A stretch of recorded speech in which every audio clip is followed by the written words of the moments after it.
오늘의 본문을 묵상하다 요즘 논란이 크게 되고 있는 홍상수 감독과 여배우 김민희의 사건이 생각이 났습니다. 나이가 20몇 살이나 차이가 나는 딸 같은 어린 여배우와 바람이 난 세계적으로 유명하고 존경받는 게다가 가정적이었다는 감독이라는 뭔가 앞뒤가 안 맞는 사건 말입니다. 같은 남자인 홍상수 감독의 입장이 과연 어떤 것인지도 생각을 해봤습니다. 여배우 김민희를 생각하면 이해가 가려다가도 홍 감독만 바라보고 살았던 본부인을 생각하면 이해가 안 갔습니다. 애처가였다던데 그렇다면 부인과 사랑하는 사이였을 텐데 어떻게 그런 일을 할 수 있는 게 가능한지, 그리고 그런 일을 할 수 있다는 게 남자라는 생각에 정말 창피하고 또 속이 상하기도 했습니다. 사랑했다면 그러는 건 아니지 않겠습니까? 사랑하지 않았으니까 그럴 수 있었던 것이 아니겠습니까? 아니, 그렇다면 사랑도 안 하는데 그동안 어떻게 애처가인 척을 할 수 있었는지, 애처가인 척을 하면서 온 가족을 그동안 유린했다는 것인지 이해가 안 갔습니다. 그러다가 문득 이 사람이 또 혹시나 어느 교회에 집사나 장로면 어떡하나 진짜 걱정을 했습니다. 도대체 교회 다닌다는 사람들이, 예수 믿는다는 사람들이 너무나 불미스러운 일로 신문지상에 오르내리고 매스컴을 타니까 그런 걱정이 들었는지도 모르겠습니다. 예수를 믿는 사람이 어떻게 저럴 수가 있나? 하나님을 믿는 사람들이 저런 죄를 지을 수가 있단 말인가? 이 질문은 묘하게도 아내를 사랑했다면서 저렇게 바람을 필 수 있나 하는 질문과 닮아 있습니다. 사람이 어떻게 그럴 수가? 크리스찬이 어떻게 그럴 수가? 오늘의 본문은 바로 이 질문들과 접하여 있습니다. 크리스찬들의 행위가 어떤 의미를 지니고 있는지, 과연 믿는 자들이 죄를 짓는다면 어떤 의미로 생각해야 하는지. 오늘의 본문은 로마서 2장 5절로 11절까지의 말씀입니다. 다만 내 고집과 회개하지 아니한 마음을 따라 진노의 날, 곧 하나님의 의로우신 심판이 나타나는 그날에 임할 진노를 내게 쌓는도다. 하나님께서 각 사람에게 그 행한 대로 보응하시되 참고 선을 행하여 영광과 존귀와 썩지 아니함을 구하는 자에게는 영생으로 하시고, 오직 당을 지어 진리를 따르지 아니하고 불의를 따르는 자에게는 진노와 분노로 하시리라. 악을 행하는 각 사람의 영에는 환난과 곤고가 있으리니 먼저는 유대인에게요 그리고 헬라인에게며, 선을 행하는 각 사람에게는 영광과 존귀와 평강이 있으리니 먼저는 유대인에게요 그리고 헬라인에게라. 이는 하나님께서 외모로 사람을 취하지 아니하심이니라. 오늘 본문의 시작인 2장 5절은 내 고집과 회개하지 아니한 마음을 따라 그날에 임할 진노를 쌓는다고 강한 경고의 말씀으로 시작하십니다.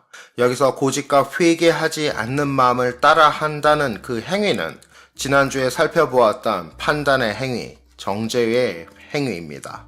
유대인 크리스찬들이 이방인 크리스찬들을 향해 율법과 할례를 핑계로 정죄하고, 또 율법을 따르지 않는다면 하나님의 구원의 은혜에 동참할 수 없다고 믿고자 노력하는 사람들의 믿음에 회방을 하는 바로 그러한 자들에 대한 강한 경고가 여기 2장 5절인 것입니다.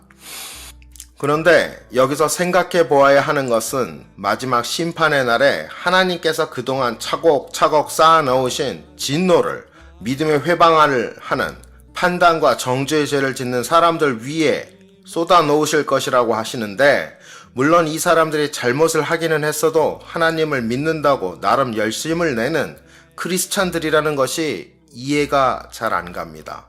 그렇다면 이 사람들은 구원을 못 받는 걸까요? 이 사람들도 나름 믿는 사람들인데 구원의 은혜에서 제외가 되는 것입니까? 여기에 대해 좀 더 이해를 하기 위해서는 6절을 보실 필요가 있습니다. 하나님께서 각 사람에게 그 행한 대로 보응하시되 말씀하시고 계십니다. 보시는 그대로 하나님께서 사람들의 행위에 따라 심판하시고 축복도 하신다는 말씀입니다.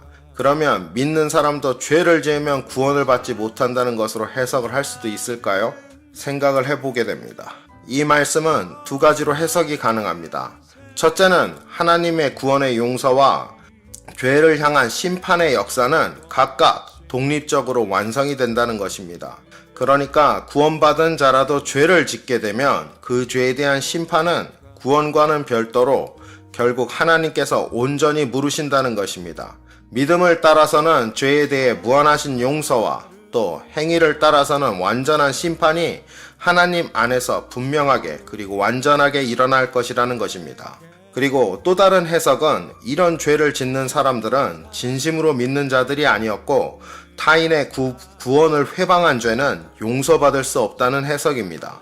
다시 말하면 이런 정도의 악한 행동을 하는 자들, 성령을 회방하는 자들의 뒤에는 악이 있고 이런 사람들은 원래부터 구원에 합당한 사람이 아니었을 것이라고 생각하는 경우입니다.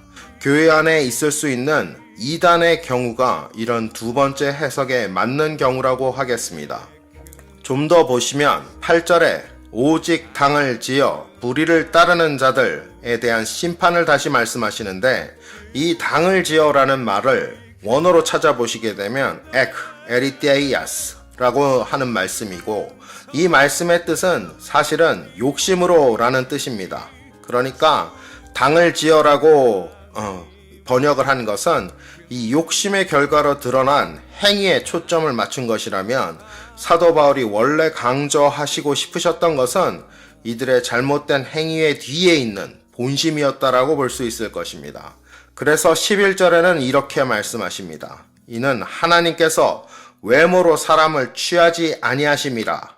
그러니까 보이는 것이 아니라 보이지 않는 마음을 보시고 그 심중을 보시고 행위도 판단하신다는 뜻으로 이해할 수 있겠습니다.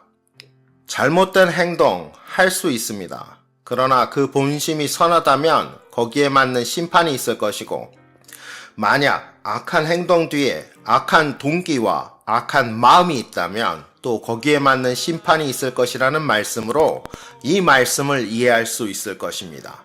말씀을 맺겠습니다. 그렇습니다. 예수 믿는 사람도 죄를 지을 수 있습니다.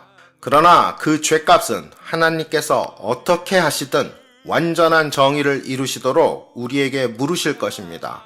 하지만 그 심중에 하나님 사랑하는 진정한 믿음이 있다면 그의 구원을 하나님께서 역시 이루실 것입니다. 하나님께서는 보이는 것이 아니라 심중을 보시는 분이시기 때문입니다. 그러니 우리는 사람의 심중에 무엇이 있는지 도무지 알 수가 없는 우리는 남의 실수나 혹은 어긋난 행동을 보아도 권면은 하지만 판단하지 말아야 하겠습니다. 왜냐하면 이 모든 것의 종국은 하나님께서 갚으실 것이고 정의를 이루실 것이기 때문입니다. 그리고 하나님이 아니시면 누가 그 심중에 품은 마음에 따라 온전한 정의를 이루실 수 있겠습니까? 혹시라도 주변에 홍상수 감독과 김민희 씨 같은 실수를 하는 분들이 계시다면 권면해 주십시오. 그러나 판단과 심판은 하나님께 맡기시기 바랍니다. 정의로운 하나님께서 결국 이 모든 일의 종국을 완벽한 정의로 완성하시고 심판하실 것이기 때문입니다. 그것은 우리의 할 일이 아닙니다. 주가 크신